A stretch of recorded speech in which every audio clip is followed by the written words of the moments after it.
Tenterfield saddler, turn your head.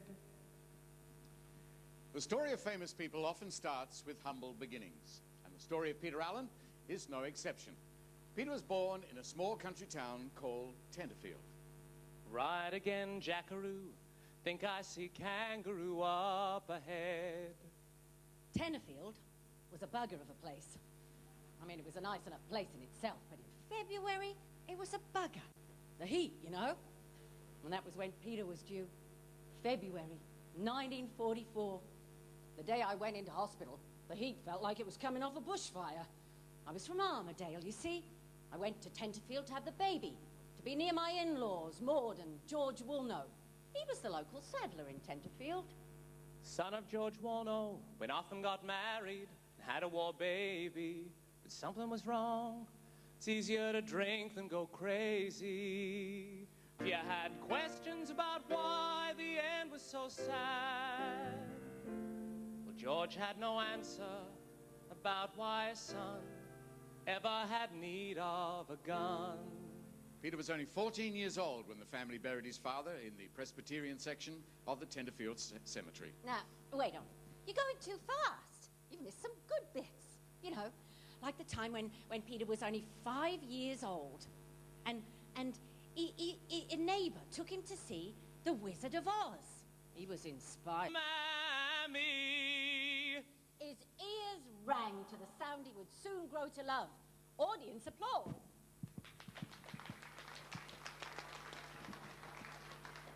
As the clapping died away, Peter heard a neighbour say, Mark my words, that boy's gonna be on stage.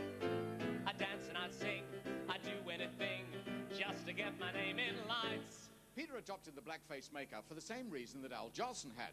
It allowed the small boy to hide behind a mask, while the showman could step out and entertain his audience. I got to learn to hit those heights now that I'm free as a breeze again, old nibble knees again, and soon they'll all know my name. I'll have fortune and fame. Peter entered a local talent quest. He won a big silk tie and a portrait to be taken at the local photographic studio. When I get my name in lights.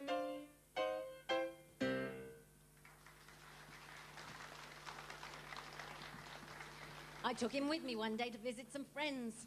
While we were chatting in one room, he took himself off somewhere. I thought he was playing outside. Then I hear the sounds of a piano. We found him sitting at my friend's piano on a cushion so he could reach the keys. He'd never had a piano lesson in his life, but he taught himself to play from listening to the wireless. He was playing that old Teresa Brewer song. Put another nickel in the Nickelodeon. All I want is loving you and music, music, music. Peter showed such natural talent for music that Mary and his mother managed to buy him a battered old piano and pay for piano lessons. However, getting Peter to practice correctly was another matter entirely. More than one teacher gave up on Peter. He didn't have the patience, you see. Bags of talent, but no patience. Marion had a favourite hotel in Armadale, the New England Arms. And like other hotels in Australia at the time, it had a ladies' lounge where on Friday afternoons Marion used to go and have a social drink with her friends. Peter used to call in after school, and one day, bored with all the girl talk, he wandered over to the piano and started to play some old standards. Well, when he saw that he was getting a reaction, he jumped up on the piano stool and started pounding out rock and roll chords. The louder he hit the keys, the more the ladies cheered him on. And then as the chords escalated, he kicked his leg in the air. Well, when he saw he got a reaction again, he just kicked his leg higher. Men put their heads around the ladies' lounge room door to see what was going on. And then as the music went higher and higher and higher, the big finish. Well, the crowd went wild, so much so that the publican's wife gave him a job on the spot. 30 shillings a night plus tips. Well, he could see that his dreams were going to come true. He was going to go to the big time. He was a professional. And not before time. After all, he was pushing 12 years old.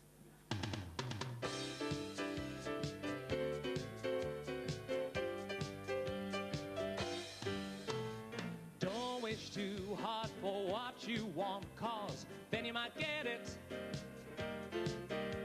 And then if you get it, then you might wish you didn't have it at all. Don't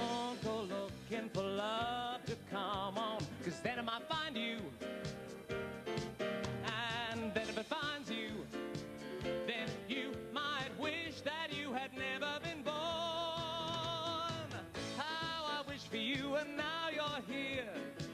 Now I wish that I could disappear and fly away. Oh, don't. Well, Peter did go to the big time. He went to Sydney in the hope of fulfilling an ambition to perform on the amateur hour. Well, it wasn't to be, but he didn't let that worry him. He just saw it as another step on his road to success. After all, how many kids his age in Armidale could say that they'd been to the big smoke? He'd seen Shirley Bassey at the Tivoli, he'd been to the theatre, he'd had a taste of life in the big city.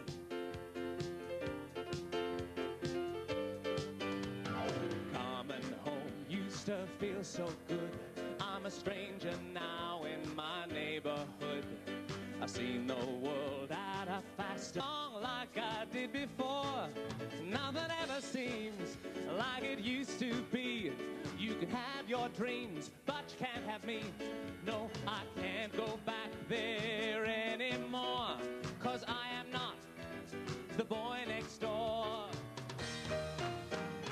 You've been saving those souvenirs, faded photographs from my foolish years. We made plans, but they're wearing thin, and they won't work out, 'cause I don't fit in. And those memories will just weigh me down, 'cause I've got no place to keep them uptown. I am not the boy next door. I don't belong like I did before. Nothing ever seems like it used to be. You can have your dreams, but you can't have me. No, I can't go back there anymore, 'cause I am not the boy next door. I'm not the boy next door. I don't belong like I did before. Nothing ever seems like it used to be. You can have your dreams, but you can't have me. No, I can't go back there anymore, 'cause I am not the boy next door. I am not the boy next door.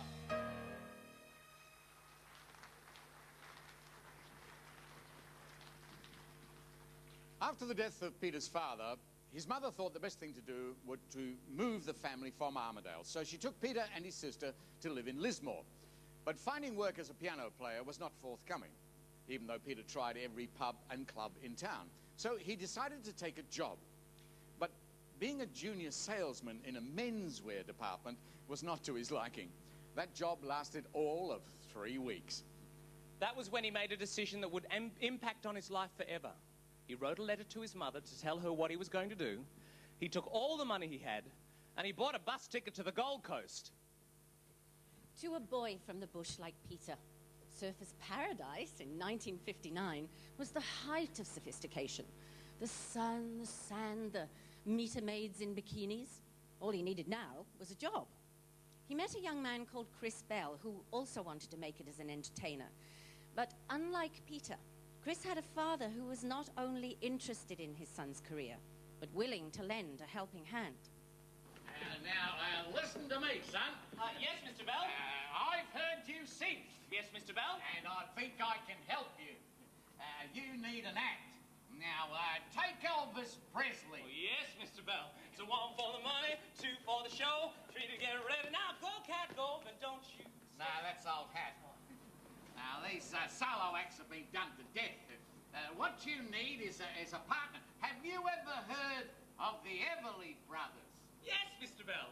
Bye, bye, love. That's the ticket, yes. Now, what this country is crying out for is an Australian version.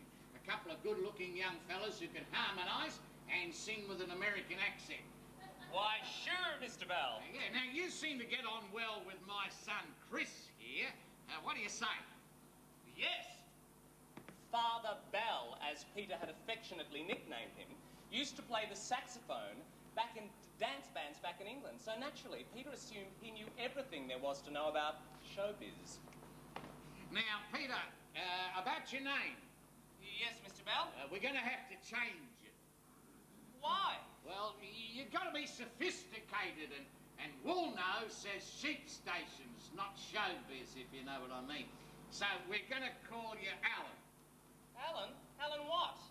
Peter Allen, and Chris here's going to be Chris Allen. You're going to be the Allen brothers. Thought I needed a new act, not a new family. Now, Peter, shake hands with your new brother, Chris. Right, that's got that settled. Now, come along, Chris. Now, look here, son. I keep telling you, you've got to speak up for yourself if you're going to be in showbiz. The fact that the two boys look nothing like brothers didn't seem to matter to Father Bell, and Peter didn't mind because he didn't think the brother act would last more than a few weeks. Then Father Bell, who was the concierge at the Chevron Hotel, got the two boys their first job as bellboys. During their breaks, the newly formed Allen brothers would practice by singing to their workmates. Then one day, the manager, Joe Borsellino, got to hear about the two boys. Hey, you come here, eh? Yes, Mr. Oh, Borsellino. listen, I've been hearing things about you and your brother. What sort of things, Mr. Borsellino? I hear you like to sing, eh? Who you think you are, Frank Highfield? Frank who? Never mind. Forget him. Everybody else has. Now listen. I hear you like to sing in the kitchen and in the break room. Oh, only on their own time, Mr. Borsellino. And we love listening to them. Who are you? I work here. I'm on my coffee break. Yeah, so get me a cup of coffee. I will talk to him. Now listen, you don't do this no more. No, yes, sir. And you don't call me sir, you call me Joe. But I thought you were about to fire us. What, are you crazy? I want you and your brother to sing in the restaurant. And listen, you sing for me some of the old songs. They never go out of style, eh? Now, where's the girl with the coffee?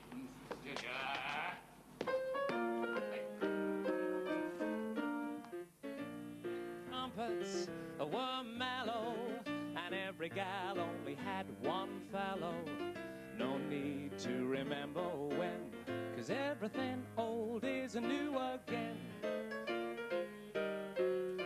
Dancing at the Long Island Jazz Age party. Waiter, bring us some more Bacardi. We'll order now what they ordered then, 'cause everything old is new again. Get out your top hat, your tap shoes and tails. Let's go backwards when forward fails. Movie stars you thought were long dead, now are framed beside your bed. Don't throw the past away, you might need it some rainy day. Dreams can come true again when everything old is new again.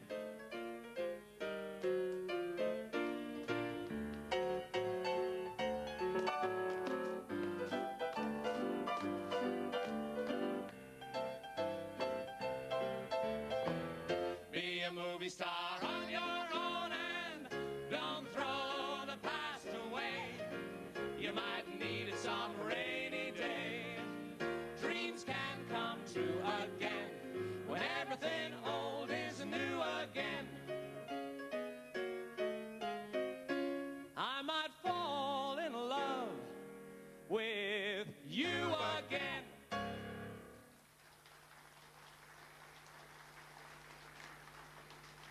The Allen brothers were on their way, and Father Bell managed to get them work in some television shows like Teen Time and Bandstand, and eventually Johnny O'Keefe's 6 O'Clock Rock, which in those days was the pinnacle of success. The boys worked really hard. They wrote and recorded their own songs. They played the clubs in Sydney. They played the Chevron in Melbourne. They played the clubs and pubs around King's Cross. And then they were booked to appear in Sydney's #1 nightclub, Checkers. At Checkers, Peter fulfilled a dream of his, to work in cabaret. Another dream of Peter's, like a lot of other Australians in the 60s, was to work overseas. And their chance came in 1964 when they were booked on an Asian tour. By sheer coincidence, Judy Garland was in Hong Kong at the same time as the Allen brothers. And fate was to take Peter by the hand.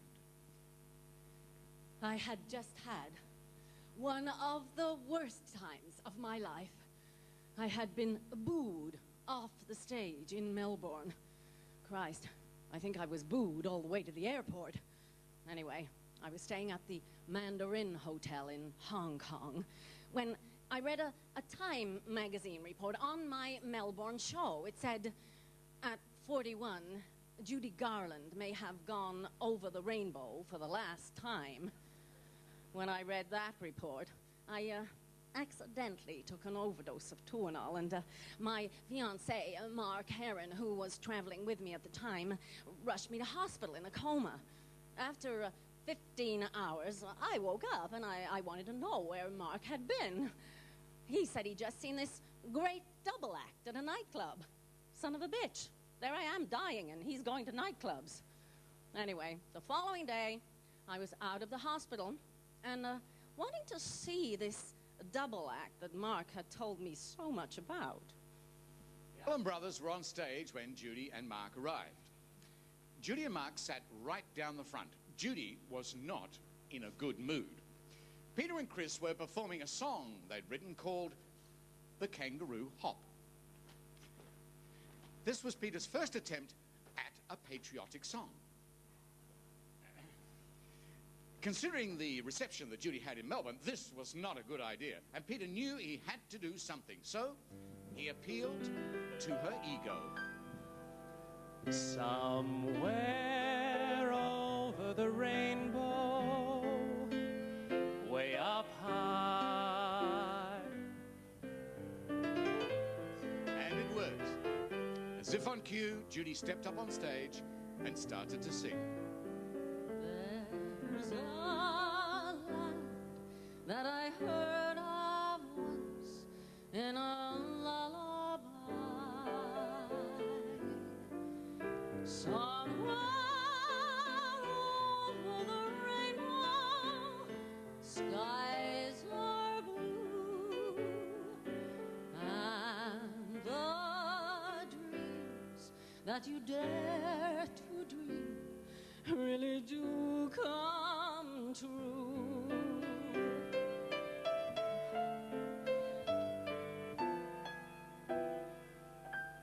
Someday I'll wish upon a star and wake up where the clouds are far behind me, where troubles melt like lemon drops away above the chimney tops. That's where you